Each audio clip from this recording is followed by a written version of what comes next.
Hello friends, it's Tooba Hayat from Govt Autonomous PG College Chhindwara. Today we are going to discuss a very interesting topic, that's the balancing of chemical equations. It is the basis of the chemistry. Firstly, let's see what's the need of balancing. We all are very much familiar and we know the law of conservation of mass. That mass can neither be created nor be destroyed in any of the chemical reaction. And the whole universe is in the balanced state. So now we are going to deal the chemical equations in the same way. Means here the amount of reactants should be equal to the amount of product. In our previous or lower classes, we studied this example, formation of ammonia by the reaction or the combination of nitrogen and hydrogen, N2 plus H2, which gives NH3. But is this equation balanced or not? This we will check, and if it is not balanced, we will balance it further. So be with us till the end of the video. What's the need of the balancing? This we have seen. The formation of a compound takes place when the charges are nullified and the product or the new compound formed is neutral. Means the new compound formed should be stable and the charge on it should be equals to 0. We all know that the elements have particular charges on them. In a periodic table, we are having alkali metals, hydrogen, lithium, sodium, potassium, and so on. All they have a charge of +1. And then we are having alkaline earth metals. They all have the charge of +2 and +3. Then other elements, we reach halogens, which are having the charge of -1. The noble gases having no charge on them, means that is equal to 0. Let's understand by an example. Means how we are going to make a compound stable for the aluminium sulfate. When this name comes, its real formula is Al2SO4 taken thrice. But many times we do mistakes in writing these kind of compounds only by reading their names in examination. And if the formula of compound is incorrect, if the compound is not stable, then our whole equation will be incorrect. Formation of aluminium sulfate. We know that the charge of aluminium is of +3, on sulfate ion is of -2. Here we follow the crisscross method. We write the charge of sulfate on the base of aluminium and the charge of aluminium on the base of the sulfate ion. So now the new formed compounds and the correct compound is Al2SO4 taken thrice. To check its stability, the compound should be neutral, means the charge present on it will be totally equal to 0. Al2SO4 taken thrice comprises of aluminium and sulfate, 2 molecules, 2 atoms of aluminium and 3 of sulfate ion. Here 2 into 3 gives +6, 3 into 2 gives -6. This summation total is equal to 0. So the compound formed is neutral. Coming to the very simple equation which we took it in the starting, was the formation of ammonia. N2 plus H2 gives NH3. Is it balanced or not? Let's check it. Here only a single product is formed, so it's very easy for us to balance it. Here we're having 2 nitrogen, here only 1. So for balancing it, we wrote 2 here. But now here 2 into 3, 6 hydrogens are there. Here only 2 were there. So we wrote 3 in front of H2. So total 6 H are there. N2 plus 3H2 gives 2 NH3. This is the simple equation. But now we are gonna discuss about some complicated equations in which more than 1 or 2 products are formed. Usually the method of hit and trial is used. What happens is in this method, firstly we balances the metals and then we come to non-metals. But when we are about to balance the non-metals, we have to keep in mind that the metals shouldn't be disturbed. Then we balance non-metals. Then we come to balance oxygen. Again we have to keep in mind that the metals and non-metals shouldn't be disturbed. Then we balance hydrogen. And then again we have to keep in mind that these elements should not be disturbed. So it's a very complicated and time-taking process. I'm going to tell you a very interesting and easy trick which you can apply in any equation to balance it. Take that example again of formation of ammonia. N2 plus H2 gives NH3. Write some constants in front of these elements. It's not mandatory to take A, B and C or C. You can take any of them. But here we are gonna solve it in a simple way. That's why we have taken A, B and C. Here we wrote A. How many A's are there? 2A in front of nitrogen. Here in front of nitrogen, 1 C is there. So 2A is equals to C. About hydrogen, 2 into B. 2 B's are there, but in the product side, 3 C hydrogens are there. We are gonna solve it now. Here, the maximum appearing element or the maximum appearing variable is C. So put C is equals to 1. Then we get 2A is equals to 1. Then A is equals to 1 by 2. Here also 2B is equals to 3 into 1. So B is equals to 3 by 2. Write these values on their respective variables. Here we wrote 1 by 2, 3 by 2 H2 and 1 NH3 Sc is equals to 1. But it's in a partial form. We can't take any molecule or any element in its partial form. So to balance it, we multiplied it by 2 on reactant side and product side like this. But this 2 get cancelled by this. Here this 2 get cancelled by this. And there, here 2 into 1 is equals to 2. Now the new and correctly balanced equation is N2 plus H2, which gives 2NH3. Now it is totally balanced. Once again, take an example. Here also only one product is formed. So we wrote A, B and C in front of the respective reactants and products.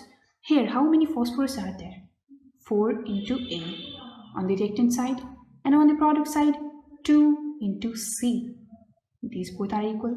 Coming to oxygen, 2B for the oxygen, and on the product side, 3C. What's the maximum appearing variable? That is C. So let C is equals to 1. For A is equals to 2 into 1. So A is equals to 2 upon 4, which comes to be A is equals to 1 upon 2. Once again, write C is equals to 1 here. 2B is equals to 3. And then B is equals to 3 by 2. Write these values in the equation number 1. We get 1 by 2 of phosphorus, 3 by 2 of oxygen. But it's also rational here. Once again, we have to balance it. So for cancelling these two, we multiply this equation by 2 on the reactant and product side. 2 into 1 by 2, 2 into 3 by 2, and 2 into P2O3 means the coefficient in front of this is of 1. 2 gets cancelled by this. Here also 2 gets cancelled. Here also. Here only 2 remains. So the correct and balanced equation form is P4 plus O2 gives 2P2O3. Let's check it. In equation number 1, we are having P4 means on the reactant side 4 phosphorus are there, but on the product side only 2 were there. Means phosphorus were not balanced, but now we have balanced it by writing 2 in front of this. So 2 into 2, 4 phosphorus are balanced. Here 2 oxygens are there. Let's take another example. Here also only one product is formed. P4 plus O2 gives P2O3. Here we have written phosphorus and here oxygen. How many phosphorus is there? We have written ABC in front of respective reactants and products. 4A is equals to 2C for phosphorus. Then for oxygen, 2B is equals to 3C. Maximum appearing is C. So let C is equals to 1. Then 4A is equals to 2. A is equals to 2 by 4. It gives A is equals to 1 upon 2. Here, this is the value of A which we got. For B, let C is equals to 1. So it becomes 2B is equals to 3. Then we got this B is equals to 3 upon 2. Write these values in equation number 1. Then we get 1 by 2 P4. Then of oxygen we get, here we have to write the value of B. So 3 by 2 of oxygen. The value of C is 1. So only 1 P2O3. Now here also these are in the irrational forms. So to balance it, we multiply the reactants and products by 2. Get 2 into 1 by 2 of P4. plus 2 into 3 by 2 of oxygen, then 2 B2O3. These get cancelled. We get P4 plus 3O2, which gives 2 B2O3. Let's check is it correctly balanced or not.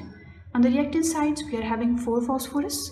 On the product side, 2 into 2, 4 phosphorus are balanced. On the reactant side, we are having 3 into 2, 6 oxygens. And now on the product side also, 2 into 3, we are having 6 oxygens. So this equation is also balanced. It seems to be very easy to solve these equations, or to balance these equations by this trick. We are taking another example. Here, the difference is that here 2 products are being formed. So how to balance it? The same process we'll apply, we'll use here also. Fe2O3 plus carbon gives Fe plus carbon monoxide. For carbon, then here we'll write for oxygen, then for carbon. Write A, B, C, 4 are there, so and then another will be D. So these C's are similar, so it's differentiated. We write it like this, so we'll not be confused. This C. For Fe, how many F's are on the reactant side? 2A. On the product side, only one C. For the oxygen, 3A oxygens, which are equal to D on the product side. For carbon, B, 1B only, and then on the product side, first to D. A is maximum, is apparent maximum, so let A is equals to 1. So we get 2 into 1 is equals to C. So the value of C comes to be 2. Now for oxygen, 3A is equals to D. Once again, let A is equals to 1. So 3 into 1 is equals to D. D is equals to 3. This also we get. Now for C, here B is equals to D. The value of, since D is equals to 3, therefore B is also equals to 3. Write these values in equation number 1. A is equals to 1, so 1 into Fe2O3 plus B is equals to 3C gives C is equals to 2Fe plus D is equals to 3CO. This is our answer. Let's check it. It will be Fe2O3 plus 3 carbon 2Fe plus 3 carbon monoxide. On the reactant side, 2Fe are there. On the product side, 2. It's balanced. On the reactant side, how many oxygens are there? 3 oxygens are there. On the product side, 3 oxygens, so it is balanced. For the carbon, 3 carbons are there on the reactant side and 3 on the product side. So this is also balanced. Taking another equation, another reaction here. We all are very much familiar with this reaction, that is the breakdown of glucose in the presence of oxygen, which we say aerobic respiration. This reaction takes place in our body. This is a chemical reaction. Here once again we are gonna follow the same way, the same trick which we did before. Here first for carbon, hydrogen, oxygen, we will separately write down how many carbons are there. We wrote A, B, C in front of the respective reactants and products. 6A for carbon is equals to C on the product side. For hydrogen, 12A is equals to 2D on the product side. Here oxygens are firstly 6A plus 2B, which are equal to 2C, this, plus 2 plus D, single D is there for oxygen. A is appearing maximum times, so put A is equals to 1. 6 into A is equals to C, which means C is equals to 6. 12 into A is equals to 2D. Here 12 upon 2 will be equal to 6, so the value of D will be equals to 6. Here write A is equals to 1, so 6 plus 2D is equals to Here we got d is equals to 6. We are gonna put this value here also. D is equals to 6 plus 2 into C. The value of C we calculated here. 2 into C means 6. 2 into 6, 12. These get cancelled. 2b is equals to 12. Then again b is equals to 12 by 2, which is equals to 6. Now we have to put these values in equation 1, means the value of A, B and C. A is equals to 1, so C6 H12 O6 plus B is equals to 6, 6O2, which gives 6 CO2. CO2 means C is equals to 6. Here we have written small c and capital C. Differentiate them easily. C is equals to 6. So 6 CO2 plus D is equals to also 6. 6 H2O. This we balanced by this check. Let's check is this equation balanced or not correctly. On the reactant side, 6 carbons are there. On the product side also, carbon is balanced. On the reactant side, we are having 12 hydrogens. On the product side, 6 into 2, 12. Hydrogens are balanced. For oxygen, 6 oxygens here plus 6 into 2 means 12 plus 6, 18 oxygens are there. Here also, 6 into 2, 12 plus 6 means 18. So the oxygens are also balanced. Now we take another example. Here, 3 products are formed. So this equation can also be balanced by the same method. Here, Fe, we have to write, now firstly write those alphabets here, A, B, C, D and E. Don't get confused in this C and this C. This of the chlorine, we'll write it with L and this single. How many Fe are there? 1 in the form of A and B. Here we are going to write it. A is equals to C. For chlorine, 3A is equals to 2C plus D. This is for chlorine. Now for hydrogen, 2B is equals to only D. One hydrogen is there. For sulfur, B is equals to E. Now here also A is appearing maximum time, so let A is equals to 1. So A is equals to 1, so we get CO also is equals to 1. Here also write A is equals to 1. 3 into 1 gives 2C plus D means 3. Now C is also equals to 1. So 2 into 1, 2 plus D. Our D will be equal to 3 minus 2. That is 1. Now 2B is equal to D. 2B. And we know D is equals to 1 here. So B comes to be 1 upon 2.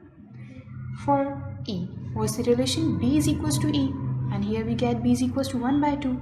Since B is equals to 1 by 2, therefore E will also be equal to 1 by 2. We are going to write all these values in our equation. A is equals to 1 means it will be FeCl3. B is equals to 1 by 2 H2S. C, what's the value of C? It's 1, so it will be FeCl2.